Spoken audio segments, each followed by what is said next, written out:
नमस्कार दोस्तों। मैं सनी पार्चा पेश हूँ आप लोगों के सामने अपनी एक और लघु कथा लेकर, जिसका शीर्षक है दीवारें। अगर आपको पसंद आए तो लाइक्स, सब्सक्राइब और कमेंट्स ज़रूर कीजिएगा। तो पेश करता हूँ। सुबह के 7 बजे हैं। डाइनिंग टेबल पर बैठ नाश्ता कर रहे थे मेहता दंपति। श्रीमान मेहरा के चेहरे पर दुख की रेखाएं साफ दिखती हैं,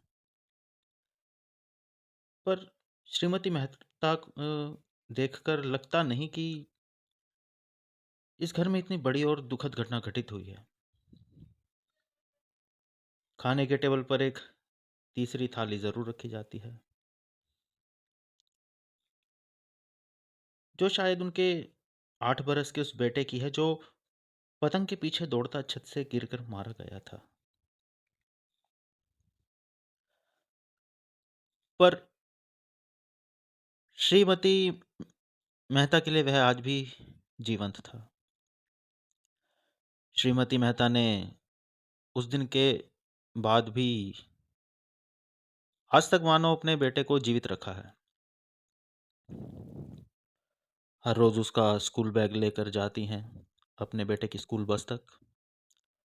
दोपहर 2 बजे के बाद हर रोज चेक करती है अपने बेटे की स्कूल की डायरी, और वात्सल्य में बोराई सी वो श्रीमान मेहता से शिकायत करती हैं कि आजकल स्कूल वाले उनके बेटे की डायरी में कुछ भी क्यों नहीं लिख रहे। श्रीमती मेहता की ये हालत देख बड़े डरे सहमे रहते हैं श्रीमान मेहता। जिस दिन से इस घर का चिराग बुझा है, उसी दिन से इस दंपति के बीच खड़ी हो गई हैं बहुत सी दीवारें। दीवारें मौन की, चुप्पी की। मौन की इन दीवारों पर है दर्द और आंसुओं की सीलन, उलझनों के बड़े बड़े जाले, एक झूलती हुई कटी पतंग और एक घड़ी जो उसकी मृत्यु के बाद से आज तक रुकी हुई है। ठहर गया है स्मृतियों की घड़ी में आकर दर्द का एक लम्हा, जो 2 बरस से कट तो रहा है लेकिन गुजर नहीं पा रहा। वह अपनी पत्नी को लेकर बहुत चिंतित रहते हैं। याद की टूटी दीवारों के खंडहर में हर वक्त खड़ी रहती है श्रीमती मेहता, मानो पीड़ा के मलबे से ढूंढ कर निकाल रही हो अपने बेटे की निशानियां। इस विषय में श्रीमान मेहता एक मनोचिकित्सक से भी राय ले चुके हैं। मनोचिकित्सक ने कहा था, देखिए मिस्टर मेहता, आपकी पत्नी ने बेटे की मौत को आज तक नहीं स्वीकारा है। उनके मानसिक जगत में आज भी आपका बेटा एग्जिस्ट करता है। तब मेहता जी ने कहा, तो क्या किया जा सकता है डॉक्टर? चिकित्सक ने कहा, बेटे की मौत पर उनका ना रो पाना बहुत घातक सिद्ध हो सकता है। मिस्टर मेहता, कुछ भी करके उन्हें रुलाइए। उस दिन ऑफिस पहुंचकर गुमसुम पड़े रहे मेहता साहब। पत्नी की चिंता में भुने दीवारों से लगने लगा था एक अजीब किस्म का डर। पत्नी के बारे में कोई भी नकारात्मक विचार आते ही सहम जाते थे वो। उन्हें लगता था कि क्या उनकी पत्नी भी उन्हें छोड़कर पागल खाने चली जाएगी? फिर क्या बचेगा उनके जीवन में? आज उन्हें महसूस हुआ कि जीवन में सही जगह पर रोना भी कितना जरूरी है। क्या बचेगा आखिर उनके जीवन में पत्नी को खो देने के बाद? बस दीवारें। उस हादसे के बाद से उनकी जिंदगी में महज ये दीवारें ही तो रह गई हैं। ना कुछ कहती हैं, ना चुप ही रहती हैं।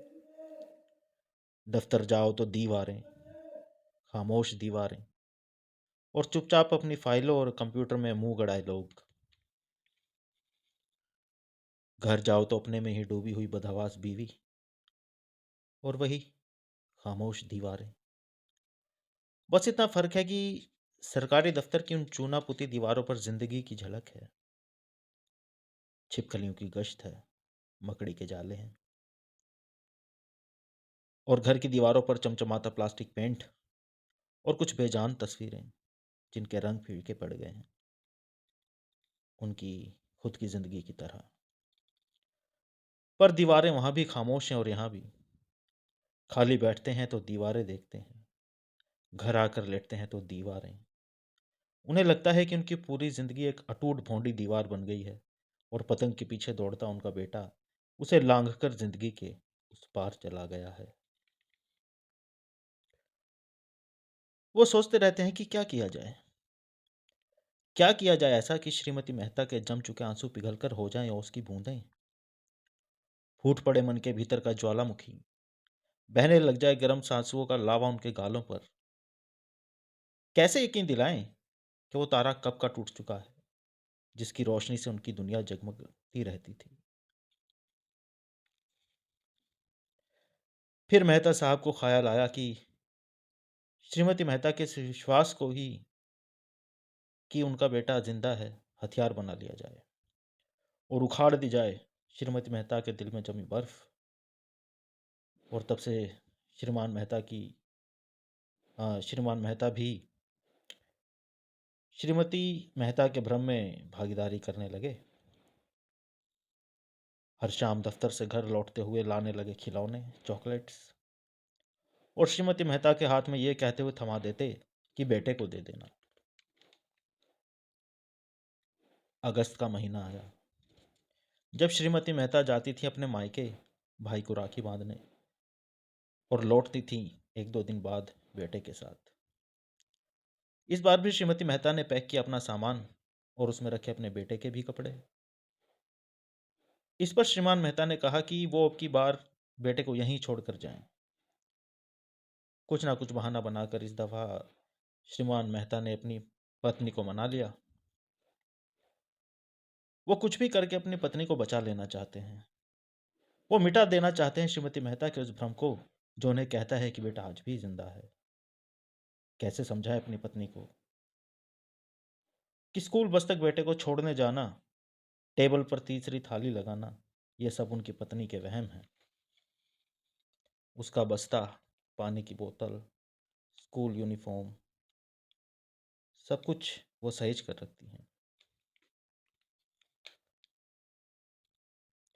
फिर एक दिन जब उनकी पत्नी जा चुकी थी अपने मायके, श्रीमान मेहता ने जला दिया बेटे की सारी निशानियों को, जैसे उसका बस्ता, पानी की बोतल, स्कूल यूनिफॉर्म,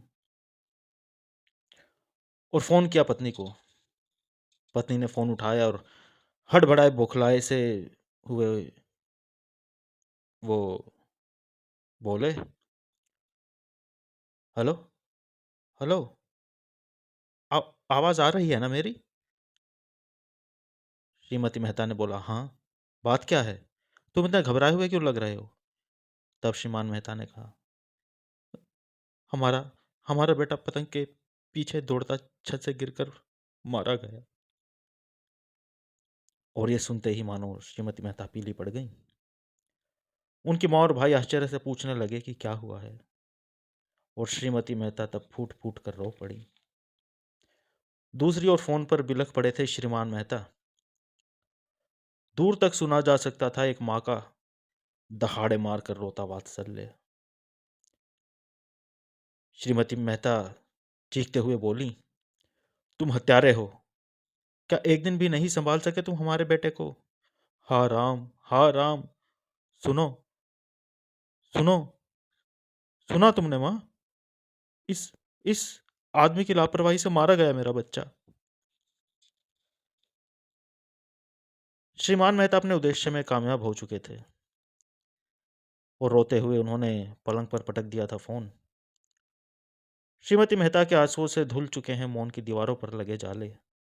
आजाद हो चुकी है उस पर झूलती कटी पतंग और स्मृतियों की वो घड़ी आज अचानक चल पड़ी है जिसका एक दुखद क्षण इतने दिनों से रोके बैठा था समय की अबाध गति को।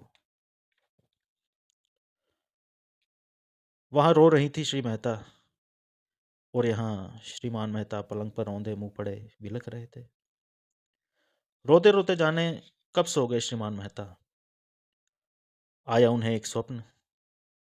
स्वप्न में थी बहुत सी दीवारें, दीवारों पर मौन की सीलन जो खत्म हो रही थी। एक दीवार के पीछे खड़ी श्रीमती मेहता हंस रही थी और दिखा रही थी उनके हाथ पर वर्षों से बंधी एक ठहरी हुई घड़ी जो अचानक चल पड़ी थी।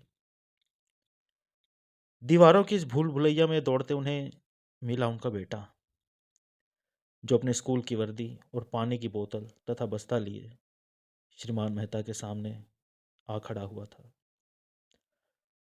अपनी मासूम आवाज में वह बोला, पापा, आपने मम्मी को अकेले क्यों भेज दिया? आज हम दोनों को भूखा ही सोना पड़ेगा ना।